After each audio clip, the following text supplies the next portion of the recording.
Hey guys, Gazer764 here with my review of One Piece episode 779. Now, like I said before, I'm sorry I've been posting a lot, but I'm trying to get back into posting now. So let's just start off with this review. Now, I did take a few notes, as you can, I don't know if you can see that there, but I took a few notes on this episode because I really wanted to make sure I cover all the really important points, because this episode, it wasn't like battle heavy. It was more like kind of the Straw Hats just cruising through the forest, but it does kind of lay down a few setup for later, and it kind of does, bring a few ideas in that are going to help in the future. So I did want to take a few notes just to make sure that I have all the points in order. So obviously the first thing that happened in the episode is that the Struts arrive at the southeast cape of Whole Cake Island. They arrived there as Pudding had told them to, and in accordance with last episode, Brook and Pedro decided to go and get the road poneglyph, and because obviously they wanted to get the road poneglyph so that they'll have an easier time after they fight Kaido, because then they don't have to come back to Whole Cake Island and get the whole the road poneglyph, which is a very smart idea, considering that that will end up being the second time the Strads needlessly travel to Whole Cake Island again. So this is it's a risky move, but it's really smart for the future of the series. And I really liked something last episode. I just want to mention it here. When Pedro asks Luffy, "What are your plans after Kaido?" I love how he said, "Oh, I haven't thought that far." It's kind of like Oda just telling us, "I'm not going to tell you yet." Oda's just like, "Yeah, I'm not telling you yet, just because just after Kaido, I'm not going to tell you what happens.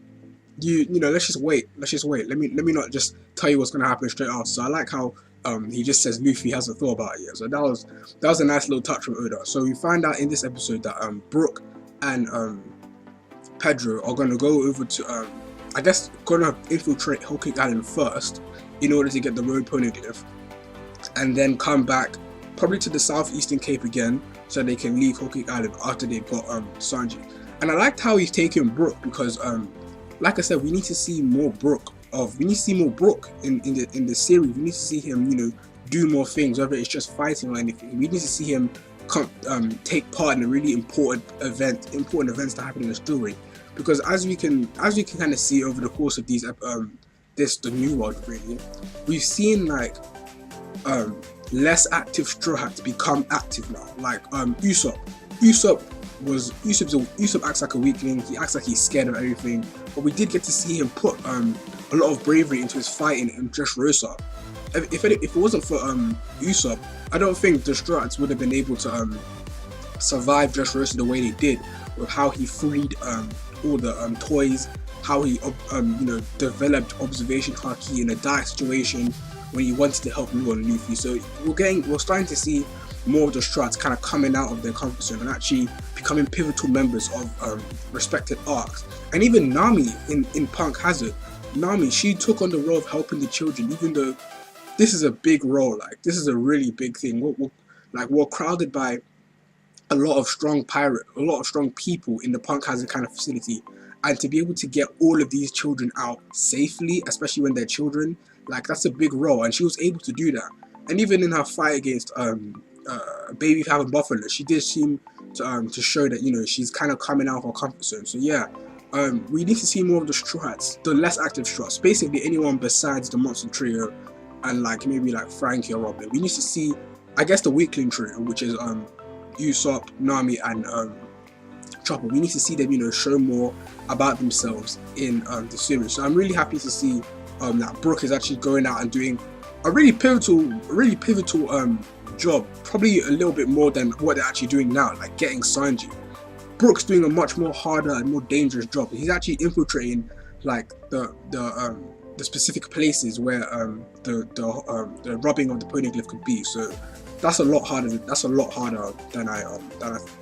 Whereas that's enough of Brook. But in terms of the other Straw Hats, they see throughout this episode we see countless glimpses of Sanji passing through passing in and out of the forest, and even at the entrance of the forest. So obviously, upon seeing Sanji, the Straw Hats enter the forest and they're trying to look for Sanji. But obviously, they get taken aback because they see all these sweets and chocolate and all this weird stuff that obviously looks really appeasing, really nice to them. But obviously, the only person that's actually not kind of fall in for the chocolate or fall in for the sweet treats is Nami.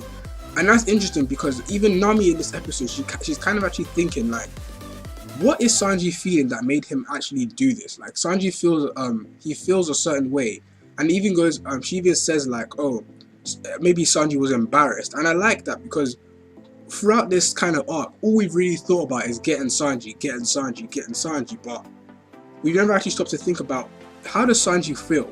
Like maybe Sanji wants to go to maybe Sanji actually wants to go to the wants to go with Big Mom. We never really thought about that. Obviously we know that Sanji doesn't want to go with them, but it's nice to know that the Struts are actually thinking about, or Nami, she's actually thinking about, you know, how Sanji feels. Does he feel embarrassed? Does he feel angry? How does he feel? Does he want to do this wedding? Does he not want to do this wedding? Like, it's only recently that we kind of got the idea that Sanji wants to come back.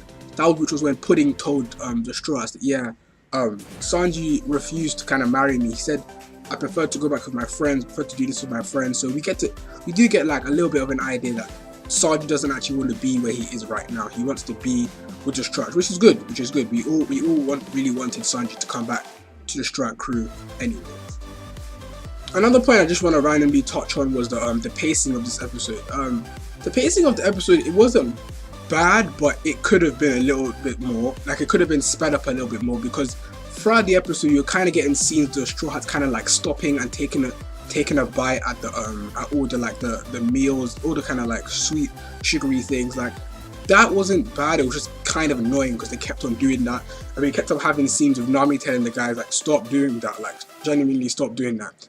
I prefer what they did when Pudding was talking to the Struts.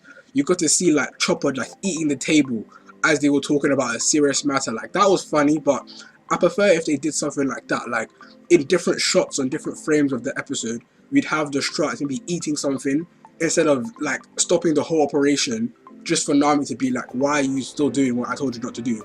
So yeah, in terms of pacing, it was pretty good. I mean, we moved from point A to point B relatively quickly. It's just there were a few parts in the episode that I thought, well, didn't really need to be there at all.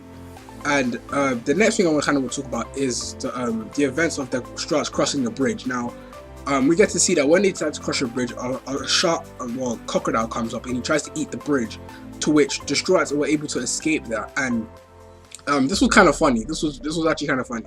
Nami sees the crocodile and she's surprised that the crocodile is wearing clothes. It's able to speak and like it has a hat. Now, before I talk more about that event, what do you guys think about that? Because throughout this arc, we've seen like inanimate objects or animals that shouldn't really talk. Like, we've seen that type of things happen. Why do you think that is? Why do you think that we can see, like, when Big Mom was like when we got the debut of Big Mom, she was kind of singing and dancing, having a musical number with all these like objects. Why do you think that is? Why do you think that we can see like a mirror talking, a toothbrush singing, a toilet seat talking as well? Why do you think that is? So comment down below, anime only. Why do you think that is? And why do you think this crocodile was able to talk? And that kind of leads me into the joke, because Nami's kind of like, how can you guys be so calm? The crocodile just spoke, and then Luffy's like, but look at us though, because obviously Luffy's a rubber guy, like, which makes no sense. He's a human that's made of rubber, so like that makes no sense. We have a talking rabbit called Carrot that actually speaks as well. We've got a reindeer that gets confused as a raccoon speaking. Like, you can tell that the kind of human aspect doesn't really fit in with the Struts, and Nami's the only one. So I just find that just made me laugh quite a bit, because like we never see Luffy just kind of straight up say something kind of really funny like that. So yeah, that was quite interesting. And as they continue through the forest, we get to actually stop again, to which Nami kind of says, okay, you guys, we can't keep going forward. It's getting really dangerous. Like, if we keep on going forward, if we see an enemy, how are we going to go back? Like, the forest is really far back, so we shouldn't really be doing this. And I guess that's kind of like woman's intuition. Like, she knows that there's something wrong with this area, and we're actually going to get more about what's wrong with this area in the next episode.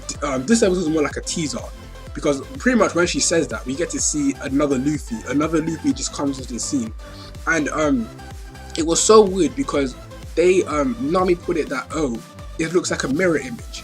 but Chopper kind of said, yeah, it's a mirror image, but it's like all the stuff has kind of just been painted on, not painted on, but like Luffy's scars have just been put on, and it was kind of weird. I wondered like, what did he mean by that? So I guess let's just call it Mirror Luffy. So we have Luffy and the Mirror Luffy, I guess, basically fighting off. They're speaking at the same time, they're moving at the same time, they're doing pretty much everything at the same time. So it's pretty hard to differentiate between which one is the real Luffy. And they even have a fight, like they start to have a brawl, and they start attacking each other. And it made me think of like I don't know if you've played One Piece Burning Blood, but have you ever played One Piece Burning Blood and like you've done an offset with someone where like you're playing online and like you're literally your opponent and you are just pressing square at the same time, and you're literally seeing Luffy's combo, except you're not doing any damage because you're both doing it at the same time. I'll probably put something on the screen for you guys to see that. But yeah, Luffy and Mirror Luffy and Luffy have a fight to kind of decide like who's the real Luffy. To which the rest of the Strats, they see another Sanji, and obviously since they've seen Sanji disappear throughout, like appear and then reappear so many times in the episode, it's like they really want to pretty much get him right now so that they can bring him back ASAP. So Chopper, Carrot, and Nami, they go and run towards Sanji, and that was pretty much the end of the episode. The episode literally just ends pretty much right there. After Luffy, we get to see Luffy, you know, giving his mirror self Ogomogo no Gatling, and that's pretty much what the episode ends. So overall, it was an alright episode. I thought, like I said, it laid down a few things for like, you know, what's gonna happen like next week and in the future. Like what's this? Why are these animals like kind of talking? It raises some questions like, why are these animals talking? Who is the Mirror Luffy? Why is the Sanji that's in the forest? Why is he not talking? Why is he not doing anything? Is he real Sanji? Is he just running away from the Strats? Like, is this a game? What is this? It does raise a few questions, which was pretty interesting. But in terms of pacing, it was alright, like I said. But yeah, I generally quite enjoyed this episode quite a bit. As for next episode, we see kind of a promo of what's gonna happen, and we kind of get to see that more enemies are gonna show up. So it's not just gonna be Luffy and Mirror Luffy fighting off, and or like Nami, Chopper, and like Carrot running to save Sanji. We're gonna get some more enemies coming in, and we're gonna get even the guy that was actually speaking in the promo. He said we're gonna get a mysterious man and a kind of rabbit type of person. So obviously between the mysterious man and the rabbit, who do you think is going to be the enemy? Do you think both of them are going to be the enemy? Comment down below, and I really want to know what you guys think about what you thought of this episode. What do you think is going to happen later? Literally just comment down below any of your theories, any of your ideas, any of your thoughts. Comment that down below. Subscribe, like. Obviously this is a new channel. I'm going to be making more videos to do with the Strats and all the main characters within this kind of this arc. So obviously be sure to see that. Please subscribe, click on post notifications so you guys can see everything that I upload when I upload it. But for now, this is going to be Gazer764. Sign out, guys. Have a great day.